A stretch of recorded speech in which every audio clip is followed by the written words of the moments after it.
উপকূলে চলছে রেমালের তাণ্ডব। দমকা হাওয়াসহ ব্যাপক ঝড় বৃষ্টি হচ্ছে।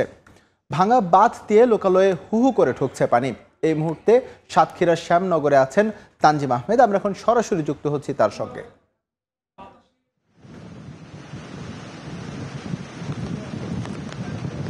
জোয়ার আসছে, ঘূর্ণিঝড়ের মূল কেন্দ্র সেটিও আশ্রে পড়ছে উপকূলে। ফলে সঙ্গত কারণে জলস্রোতের সংখ্যা সেটি কিন্তু ক্রমশ বেড়ে চলছে। অর্থাৎ একই সাথে বাতাসের বেগ বাড়ছে, সেই সাথে নদীতে যে জোয়ার তীব্র স্রোত সেটিও বৃদ্ধি পাচ্ছে। অর্থাৎ যে গাছপালা রয়েছে উপকূলে, সাতক্ষীরার উপকূলে আমরা সন্ধ্যার পর থেকে দেখেছি যে তীব্র বাতাসের বেগের সাথে একই সাথে কিন্তু প্রচণ্ড বেগে বাতাস বয়ে যাচ্ছে এবং তীব্র যে স্রোত সেই স্রোত বয়ে যাচ্ছে। এর ফলে কিন্তু আসলে বিভিন্ন গাছপালা ভেঙে পড়েছে উপকূলে। কয়েকটি জায়গাতে কিন্তু লোকালে বাঁধ ভেঙে প্লাবিত হওয়ার খবর আমরা পেয়েছি। শুধু সাতক্ষীরাতে নয়, খুলনা বাগেরহাটের বিভিন্ন জায়গায় এই যে ঘূর্ণিঝড় রিমেলের প্রভাব পড়তে শুরু হয়েছে। এর ফলে এই মুহূর্তে কিন্তু আমরা যে শ্যামনগরের দিলডুবুর এলাকায় রয়েছে সেই জায়গাতে একটু দেখাতে চাই। সেখানে কিন্তু আসলে ক্রমান্বয়ে ঠিক 1 ঘন্টা আগে আমরা যখন লাইভে ছিলাম সেই সময় যে পানির উচ্চতা ছিল সেটি অন্তত 1 ফুট বেড়ে গেছে এর মধ্যে। অর্থাৎ এটি যে 2টা পর্যন্ত জোয়ার হওয়ার কথা, সেই জোয়ারের ফলে কিন্তু এর যে পরিমাণ, এই যে পানি বৃদ্ধি পাওয়া সেটি আরও বৃদ্ধি পাবে। সেই ক্ষেত্রে কিন্তু সুন্দরবন সহ নিম্নাঞ্চলের বিভিন্ন জায়গা প্লাবিত হওয়ার কথা জানিয়েছেন এখানে যারা বন বিভাগের কর্মকর্তা রয়েছেন তাদের সাথে আমরা কথা বলেছি। অর্থাৎ সবচেয়ে ভয়ের জায়গাটি আসলে 2টা পর্যন্ত যে জোয়ার বয়ে যাবে, পূর্ণ জোয়ারের সময় পূর্ণভাবে যদি ঘূর্ণিঝড়ের যে কেন্দ্রভাগ সেটি আশ্রয় পড়ে উপকূলে, সেই ক্ষেত্রে কিন্তু জানমালের ক্ষয়ক্ষতির সংখ্যা করা হচ্ছে। অর্থাৎ ইতিমধ্যে বিভিন্ন জায়গাতে কিন্তু আমরা গাছপালা সহ বাঁধ ভেঙে যাওয়া এবং বিদ্যুৎ বিচ্ছিন্ন কয়েকটি জেলা খবর পেয়েছি। একই এই চিত্র কিন্তু আসলে দেখাতে চাচ্ছি যে আসলে কিভাবে স্রোত আছড়ে পড়ছে নদীর তীরের যে স্রোত সেটি, এবং এটি কিন্তু একই সাথে বাড়ছে ক্রমান্বয়ে এবং এই বাড়ার কারণ হিসেবে কিন্তু যে পূর্ণ জোয়ারের কথা বলা হচ্ছে এবং এর ফলে কিন্তু এক ধরনের শঙ্কা বিরাজ করছে। আশ্রয় কেন্দ্রগুলোতে সাধারণ স্বাভাবিক যে মানুষরা ছিলেন তারা কিন্তু উপকূলবাসী, তারা আশ্রয় কেন্দ্রগুলোতে আশ্রয় নিয়েছেন। তবে এর বাইরেও অনেকে কিন্তু এখন পর্যন্ত আশ্রয় কেন্দ্রগুলোতে আসেননি। তারা না আসার ফলে তারা কিন্তু সেটা ঝুঁকির মধ্যে রয়েছেন। ঠিক সন্ধ্যার সময় কথা যদি বলি, নিকটবর্তী গাবুরা ইউনিয়ন রয়েছে, এই সাতক্ষীরা শ্যামনগর উপজেলার একটি ইউনিয়ন। সেই গাবুরা সন্ধ্যার সময় একজন বৃদ্ধ, তিনি 65 বছর বয়স, তিনি আসছিলেন আশ্রয় কেন্দ্রে। সেই সময় তিনি স্লিপ বা পিছলে পড়ে যে স্ট্রোক করে আসলে মারা যান। এবং এর বিভিন্ন জায়গায় কিন্তু আমরা খবর পেয়েছি মংলাতে ট্রলার দ্বীপের পরে 2 জন নিখোঁজ রয়েছে। বাগেরহাটে শরণখোলা, মৌলভীবাজার বিভিন্ন জায়গায় বাঁধ ভেঙেছে। খুলনার কয়রায়, দাকপেও বিভিন্ন ক্ষয়ক্ষতির কথা আছে। সাতক্ষীরাতে যে উপকূলীয় 660 কিলোমিটার যে বেড়িবাঁধ রয়েছে, এই বেড়িবাঁধের 10 কিলোমিটারের বেশি জায়গা কিন্তু অরক্ষিত। অর্থাৎ স্থানীয় বাসিন্দারা যারা রয়েছেন তারা বলছেন এইসব বেড়িবাঁধের যে অরক্ষিত স্থান সেগুলো যদি আরও ভেঙে যায় বা এগুলো টপকে যদি এই পানির ভিতরে চলে আসে, সেই ক্ষেত্রে কিন্তু যারা রয়েছেন স্থানীয় বাসিন্দা তাদের জানমালের ব্যাপক ক্ষয়ক্ষতি হবে। একই সাথে আরেকটু জানিয়ে রাখতে চাই, খুলনা বাগেরহাট সাতক্ষীরায় কিন্তু 2006 কিলোমিটার যে বেড়িবাঁধ রয়েছে এর মধ্যে অন্তত 51 কিলোমিটার অধিক ঝুঁকিপূর্ণ বলে পানি উন্নয়ন বোর্ডের পক্ষ থেকে জানানো হয়েছে। তারা বলছেন এই জায়গাগুলোতে আসলে সংস্কারের পিছনে একটি অভিযোগের কথা কিন্তু যারা স্থানীয় বাসিন্দা রয়েছেন তারা সবসময় করে থাকেন যে সংস্কারে শত শত কোটি টাকা ব্যয় হলেও তার যে সুফল সেটি মেলে না। এর ফলে প্রতি দুর্যোগেই তাদের আসলে শঙ্কা, ভীত এবং তাদের এক ধরনের উদ্বেগ উৎকণ্ঠার মধ্যে পার করতে হয়। অর্থাৎ এই যে রাতটি কাটছে সেটি কিন্তু উপকূলবাসীর জন্য এক ধরনের দুর্যোগ এবং এক ধরনের ভয়ের রাত কাটছে বলতে হবে। অর্থাৎ যে মে মাসে এই ঝড়টি আশ্রে পড়েছে সেই মে সম্পর্কে খুবই তিক্ত এবং বাজে অভিজ্ঞতা রয়েছে যারা উপকূলবাসী রয়েছেন তাদের। অর্থাৎ গত 1 দশকের কথা যদি বলতে চাই, অন্তত 8টি ঘূর্ণিঝড় আশ্রে পড়েছে মে মাসে। সেই নবম ঘূর্ণিঝড়টি আসলে এই যে ঘূর্ণিঝড় রিমেল সেটি তার শক্তিমত্তা আসলে দেখাচ্ছে এবং এর ফলে যে উপকূলবাসীর কিন্তু এক ধরনের নির্ঘুম রাত কাটবে। আমরা আশ্রয় কেন্দ্রের কথা বলেছি, আসলে ঠিক পরিবার পরিজন ঘর বাড়ি আসলে এক জায়গায় রেখে আশ্রয় কেন্দ্রে আসলে কাটানো এবং সেখানে ঘুমানো তাদের পক্ষে সম্ভব নয় বলছেন আশ্রয় কেন্দ্রের যে বাসিন্দা রয়েছেন তারা। তো ঘূর্ণিঝড় আসলে তার যে শক্তি বাড়াচ্ছে এবং যে জোয়ার আসছে এর ফলে কিন্তু উপকূলে আরও বেশি প্লাবিত হতে পারে। সেই ক্ষেত্রে কিন্তু যে জানমালের ক্ষয়ক্ষতি সেই সংখ্যা এখন যারা স্থানে রয়েছেন তারা করছেন। এই ছিল সাতক্ষীরার উপকূল থেকে আমার কাছে ঘূর্ণিঝড় রিমেল যে আশ্রে পড়ার খবর, তার সর্বশেষ আমরা যাবো পূর্ণক্ষেত্রে, সেখানে রয়েছেন সহকর্মী শিকদার জাবির, সরাসরি যাচ্ছি তার কাছে। এই মুহূর্তে তাণ্ডব চালাচ্ছে, আপনারা দেখতে পাচ্ছেন কিভাবে ঝড়ো হাওয়া বইছে, সেই সঙ্গে আসলে কুয়াকাটা সমুদ্র সৈকতের যে ঢেউ, বড় বড় ঢেউ, আসলে করছে, আছড়ে পড়ছে সৈকতে। তো ঢেউয়ের তীব্রতা বৃদ্ধি পাচ্ছে, সেই সঙ্গে ঝড়ো হাওয়ার তীব্রতাও বৃদ্ধি পাচ্ছে, বাতাসের গতিও বৃদ্ধি পাচ্ছে। সব মিলিয়ে উপকূলীয় এলাকায় এই মুহূর্তে এখন ভীতিকর একটি পরিস্থিতি সৃষ্টি হয়েছে।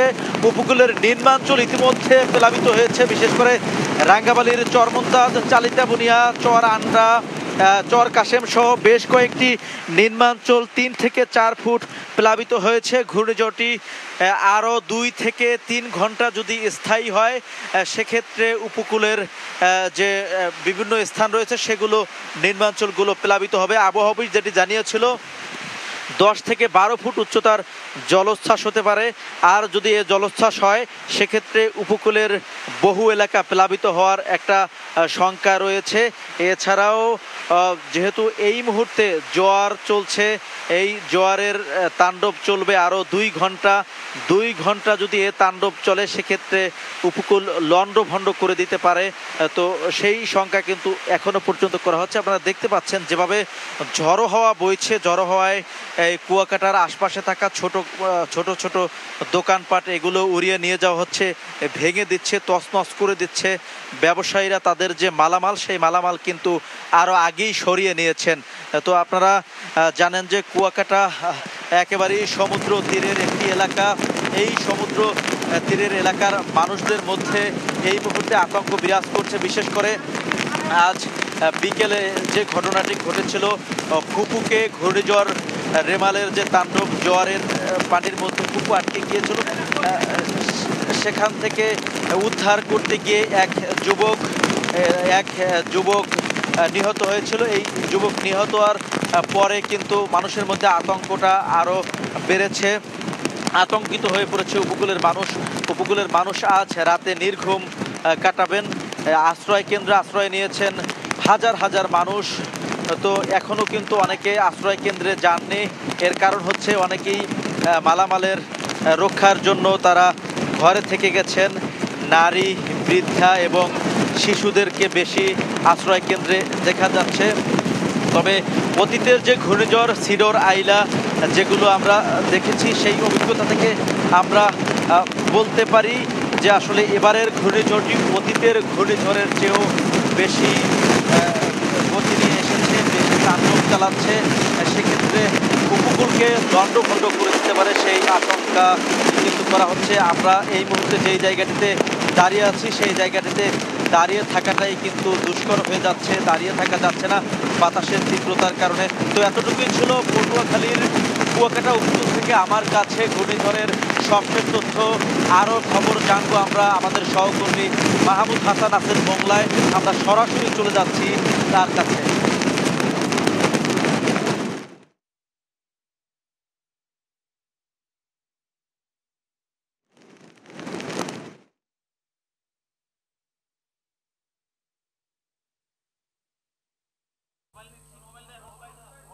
আমরা কিন্তু অন্ধকারাচ্ছন্ন অবস্থায় আছি। এখানে আজকের বিকাল থেকে কিন্তু বিদ্যুৎ বিচ্ছিন্ন অবস্থায় মংলা উপকূলীয় অঞ্চলে কিন্তু আমরা রয়েছি। তবে এখানে এখনো প্রচন্ড আকারে ঝড় চলছে এবং এখানে উপর দিয়ে কিন্তু ঝড় অতিক্রম করছে আমরা যা জানতে পেরেছি।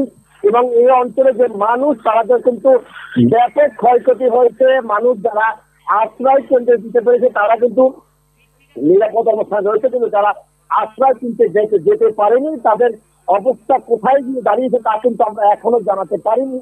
তবে উপকূলীয় অঞ্চলে কিন্তু অসংখ্য মানুষ সুন্দরবন সংলগ্ন এলাকায় বসবাস করে, জেলে পল্লী রয়েছে, তারা কিন্তু ওখানে বসবাস করছে। আমরা দেখাতে পাচ্ছি যে এই অঞ্চল দিয়ে কিন্তু ঘূর্ণিঝড় অতিক্রম করছে। এই অঞ্চলে যারা বসবাস করছে, এখানে সুন্দরবন সংলগ্ন এলাকায় যারা রয়েছে তারা কিন্তু অনেক বিপদের মধ্যে রয়েছে। এই অঞ্চলের মানুষ অনেক কিন্তু আমাদেরকে ফোনে যে কথাটি জানিয়েছে এবং এলাকায় যারা স্বেচ্ছাসেবক রয়েছে তারা কিন্তু তাদের প্রচার চালিয়ে যাচ্ছে, তারা উদ্ধার কার্যক্রম তারা চালিয়ে যাচ্ছে, কোনো রকম কোনো ধরনের মানুষের কোনো জানমালের ক্ষতি না হয়। মোংলা বন্দর এলাকায় যে পণ্যবাহী যে জাহাজগুলো রয়েছে তারা জাহাজ থেকে সরে গিয়ে তারা নিরাপদ আশ্রয় অবস্থান নিয়েছে এবং এই অঞ্চলের যারা রয়েছে তাদের কিন্তু ব্যাপক ধ্বংসযোগ্যতা আছে ঘূর্ণিঝড় রেমাল। তবে এই ছিল আমার কাছে মংলা বন্দর সহ উপকূলীয় অঞ্চলে যে ঘূর্ণিঝড় রেমালের প্রচন্ডতা এবং তাণ্ডবের সর্বশেষ খবর।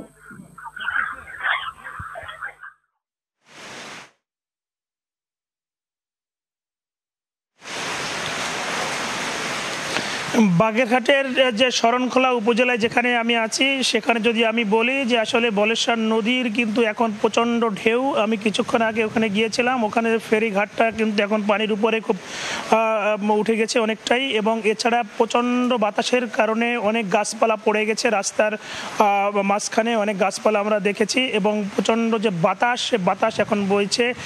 এছাড়া আসলে বিভিন্ন জায়গায় আমরা খোঁজ নিয়েছি, যেমনটা দেখেছি যে বাগেরহাটের শরণখোলা এবং বাগেরহাটের জেলা সদরও কিন্তু প্রচণ্ড বাতাস বইছে, এবং এছাড়া মংলা থেকে এবং রামপাল, মোড়লগঞ্জ এবং উপজেলা বা পানগুছি নদীর আশেপাশে প্রচণ্ড গাছপালা পড়েছে, এবং সেখানে কিন্তু প্রচণ্ড বাতাসের তাণ্ডব চলছে। আমি যদি একটু জানাই, এবং এই এখন কিন্তু আমরা আশ্রয় কেন্দ্রে গিয়েছিলাম, সেখানে কিন্তু প্রায় জেলা প্রশাসন যেমনটা জানিয়েছে প্রায় 1.5 লক্ষ মানুষ আশ্রয় কেন্দ্রে তারা কিন্তু এখানে আসছেন। এছাড়া তাদেরকে শুকনো খাবারের ব্যবস্থা করা হয়েছে। এছাড়া যদি বলি যে এখন যে তাণ্ডবটা চলছে, তাণ্ডবটার কারণে কিন্তু মানুষের মধ্যে এক ধরনের ভীতি সঞ্চার হয়েছে। তারা কিন্তু এখন উদ্বেগ উৎকণ্ঠার মধ্যে পড়েছে যে আসলে কতটুকু তারা ভয়াবহতা এবং হতে পারে, এবং এই যে বর্তমানে যে বাতাসের গতিবেগের কারণে কিন্তু অনেক গাছপালা পড়ার পাশাপাশি কিন্তু আমরা জানি যে আসলে চিংড়ি প্রধান এলাকা, সেই চিংড়ি প্রধান বাগেরহাট, এবং বিভিন্ন যে বৃষ্টির যে অবস্থা দেখতে পাচ্ছি, তাহলে কিন্তু মাছেরও ক্ষতি হওয়ার সম্ভাবনা রয়েছে। এছাড়া বেড়িবাঁধ ঝুঁকিপূর্ণ অবস্থায় যে সমস্ত জায়গায় রয়েছে, আর সেটাও কিন্তু আসলে এখনো পর্যন্ত আমরা ওইভাবে কোনো খবর পাই নাই। তবে যদি বলি যে আসলে বলেশ্বর নদীর আশেপাশে যে পাশে যে বেড়িবাঁধ রয়েছে, সেই বেড়িবাঁধ ঝুঁকিপূর্ণ বেড়িবাঁধ, যেমনটা আমরা বিকালে দর্শকদের জানিয়েছিলাম যে আসলে বেড়িবাঁধের কিছুটা অংশ ভেঙে নদী লোকালয়ে পানি ঢুকে পড়ছিল, সেখানে স্বেচ্ছাসেবক মাধ্যমে তারা সেখানে দিয়েছে। এরপরে কিন্তু আমরা জানি যে এখন উপজেলা সদরে কিন্তু আসলে এতই প্রচণ্ড তাণ্ডব, মানুষের মধ্যে এক ধরনের ভীতি রয়েছে। আমি এখন আমার কাছে ছিল শরণখোলা থেকে সবশেষ, আমি এখন যাব বরগুনা, সেখানে আছে মনির হোসেন বাদল। ঘূর্ণিঝড় রেমাল কিন্তু বরগুনাতে আঘাত হানতে শুরু করেছে। আজ সকাল থেকে গুড়ি গুড়ি বৃষ্টি শুরু হয়েছিল, এরপর দুপুরের পর জোয়ারে অতিরিক্ত পানির কারণে বিষখালী নদী সহ পায়রা নদীর পানি কিন্তু উঠে বেড়িবাঁধ সহ ভেঙে অনেক বাড়িঘর তলিয়ে গেছিল। কিন্তু সন্ধ্যার পর থেকে কিন্তু ভারী বৃষ্টিপাত এবং দমকা হাওয়া শুরু হয়, কিন্তু এখন পর্যন্ত কিন্তু দমকা এবং হাওয়া এবং ভারী বৃষ্টিপাত চলছে এই উপকূলীয় জেলা বরগুনাতে। আপনি দেখতে পাচ্ছেন যে আমি এখন আছি গোটখালী একটি আশ্রয়ণ কেন্দ্রে। এই আশ্রয়ণ কেন্দ্রে কিন্তু বরগুনায় সদর উপজেলায় এই আশ্রয়ণ কেন্দ্রে কিন্তু 300 লোক কিন্তু আশ্রয় নিয়েছে। আপনি জানেন যে বরগুনা জেলায় কিন্তু 676টি সাইক্লোন সেন্টার রয়েছে এবং 3টি মুজিব কিল্লা রয়েছে। এখানে প্রায় 3 লক্ষর বেশি কিন্তু আশ্রয় নিতে পারবে। কিন্তু সর্বশেষ তথ্য অনুযায়ী বরগুনা জেলা প্রশাসনের সাথে কথা হয়েছে, তিনি যে বিষয়টা জানিয়েছে, এ পর্যন্ত কিন্তু 65,000 লোক কিন্তু বিভিন্ন আশ্রয় কেন্দ্রে আশ্রয় নিয়েছে। এছাড়া তাদের গবাদি পশু সহ সবকিছু নিয়ে কিন্তু এখন আশ্রয় নিয়েছে। তবে এই মুহূর্তে সর্বশেষ যে বিষয়টা হলো যে এখন যে বরগুনাতে ঝড়ো হাওয়া সহ দমকা হাওয়া বইতেছে, এতে কিন্তু নদীর পানি কিন্তু উচ্চতা স্বাভাবিক জোয়ারের চেয়ে কিন্তু 5 থেকে 7 ফুট বৃদ্ধি পেয়েছে। আমরা এই সাইক্লোন সেন্টারের পাশে বিষখালী নদী রয়েছে, এই নদীতে কিন্তু বেড়িবাঁধের উপর থেকে পানি কিন্তু এখন উপচে পড়ছে, কিন্তু এই বেড়িবাঁধের বাইরে যে সাধারণ মানুষগুলো বসবাস করত, তারা কিন্তু ইতিমধ্যেই কিন্তু এই সাইক্লোন সেন্টারে আশ্রয় নেওয়া শুরু করেছে। এখন পর্যন্ত কিন্তু সাইক্লোন সেন্টারে যে রাত্রে 10টা পর্যন্ত কিন্তু 300 লোক থাকলেও কিন্তু এখন সাইক্লোন সেন্টারে উপচে পড়া ভিড় রয়েছে। সব মানুষ কিন্তু ওই বেড়িবাঁধের বাইরে থেকে সাইক্লোন সেন্টারে আগে না আসলো, এখন কিন্তু আসতে শুরু করেছে এবং তারা আশ্রয় নিয়েছে। তবে জেলা প্রশাসনের পক্ষ থেকে এই সাইক্লোন সেন্টারে কিন্তু পর্যাপ্ত শুকনো খাবার সহ তাদের সবকিছু ব্যবস্থা ব্যবহার করা হয়েছে। এবং এখন যে এই যে দমকা হাওয়া বইছে, এই দমকা হাওয়া কিন্তু মানুষের ভিতরে আরো একটা আতঙ্ক বিরাজ করছে যে সকালে কি হবে বা রাতে কি হবে কিনা, এই নিয়ে মানুষের ভিতর সবচেয়ে একটা আতঙ্ক বিরাজ করছে। এই ছিল বরগুনা থেকে আমার কাছে সাইক্লোন সেন্টারে আসলে কিন্তু সর্বশেষ খবর। এখন আমরা চলে যাচ্ছি চট্টগ্রামে, সেখানে আছে সহকর্মী শফিকুল ইসলাম। ঘূর্ণিঝড় রেমালের প্রভাবে চট্টগ্রামে ভারী বর্ষণ হচ্ছে। চট্টগ্রামে ভারী বর্ষণ হলেই কিন্তু পাহাড় ধসের একটি সম্ভাবনা রয়েছে। আমি এই মুহূর্তে যে আকবর সাথে রয়েছি সেখানে গত বছরও কিন্তু পাহাড় ধসে 4 জনের মৃত্যু হয়েছে। এখন যেই পাহাড় ধসে যারা রয়েছে, ঝুঁকিপূর্ণ এলাকায় যারা রয়েছে তাদেরকে কিন্তু সরিয়ে নিচ্ছেন। এখন জেলা প্রশাসক আবুল বাশার মোহাম্মদ ফখরুজ্জামানের নেতৃত্বে একটি দল এখানে এসেছেন এবং এসে কিন্তু তারা কিন্তু এখানে যারা ঝুঁকিপূর্ণভাবে যারা বসবাস করছে পাহাড়ে তাদেরকে সরিয়ে নেওয়ার চেষ্টা করছেন এবং বিভিন্ন যে সার্কেলের ভূসহকারী ভূমিকম্প সহ যারা রয়েছে তাদেরকে সরিয়ে নেওয়া হচ্ছে। আপনাকে জানিয়ে কি গতকাল থেকে কিন্তু এখানে যে পাহাড়ে যে বসবাস করছে তাদেরকে সরিয়ে নামে একটু কথা বলার চেষ্টা করব। আবুল মোহাম্মদ ফখরুজ্জামানের, আপনার যে পাহাড় ধস হয় ঘূর্ণিঝড় হলে সেক্ষেত্রে আপনারা কি কি পরিকল্পনা নিয়েছেন, কি কি প্রস্তুতি আছে? জি, আমরা আপনার ইতিমধ্যে গতকাল থেকে ব্যাপক মাইকিং করা হয়েছে, আজকেও মাইকিং করা হয়েছে সারাদিন। আপনারা জানেন যে এখানে নিকটবর্তী যে স্কুলগুলো রয়েছে সেখানে আশ্রয় কেন্দ্র খোলা হয়েছে, সেখানে খাবারের ব্যবস্থা করা হয়েছে। এখানে ল্যান্ডস্লাইড হওয়ার একটা আশঙ্কা রয়েছে, এই জন্য আমরা এখানে যে সকল বাসিন্দারা ঝুঁকিপূর্ণ জায়গায় বসবাস করছেন তাদেরকে নামিয়ে নিয়ে নেওয়ার জন্য, আজকে এটি এনশিওর করার জন্য আমরা এখানে এসেছি। তো তাদের জন্য নিরাপদ খাবার এবং থাকার ব্যবস্থা করা হয়েছে। আপনাকে এক তথ্য জানিয়ে রাখি, গত যদি 5 থেকে 15 বছর হিসাব করা যায় তাহলে চট্টগ্রামে 2007 সালে কিন্তু 128 জনের মৃত্যু হয়েছিল পাহাড় ধসে এবং 18 সালে 3 পার্বত্য জেলা সহ বিভিন্ন জায়গায় 118 জনের মৃত্যু হয়েছে। গত 15 বছর যদি হিসাব করি তাহলে অন্তত পক্ষে 350 থেকে 400 জনের মানুষের মতো মৃত্যু হয়েছে পুরো চট্টগ্রাম বিভাগ যদি হিসাব করি। তো আপনি হয়তো দেখতে পাচ্ছেন এখন সেখানে মাইকিং করা হচ্ছে এবং মাইকিং করে যারা পাহাড়ের উপরে ঝুঁকিপূর্ণভাবে বসবাস করছে তাদেরকে কিন্তু নেমে আনা হচ্ছে এবং তাদেরকে এনে বিভিন্ন যে আশ্রয় কেন্দ্র রয়েছে সেই আশ্রয় কেন্দ্রে তাদেরকে নিয়ে যাওয়ার প্রস্তুতি নেওয়া হচ্ছে এবং এখানে স্বেচ্ছাসেবক দল রয়েছে, এনজিও সংস্থা দল রয়েছে এবং জেলা প্রশাসনের প্রতিনিধি রয়েছে। তারা মাইকিং করছে, যারা ঝুঁকিপূর্ণভাবে বসবাস করছে তাদেরকে নিয়ে যাওয়া সেই চেষ্টা চালা হচ্ছে। তো এই ছিল আমার কাছে আসলে, যেহেতু ঘূর্ণিঝড়ের প্রভাবে বৃষ্টি বাড়ছে, অতি ভারী বর্ষণ হচ্ছে, সেক্ষেত্রে পাহাড় ধসে একটি সম্ভাবনা রয়েছে। সেক্ষেত্রে জেলা প্রশাসক এখানে এসে বিভিন্ন জায়গায় কিন্তু তাদেরকে আশ্রয় কেন্দ্রে নিয়ে যাওয়ার ব্যবস্থা করছে। তো এই ছিল আমার কাছে সর্বশেষ তথ্য। তাণ্ডব শুরু করেছে ঘূর্ণিঝড় রেমাল। তার তথ্য জানাতে চট্টগ্রাম, মোংলা, খুলনা, সাতক্ষীরা এবং কুয়াকাটা সহ দেশের বিভিন্ন প্রান্ত থেকে আমাদের সঙ্গে যুক্ত হয়েছিলেন সহকর্মীরা।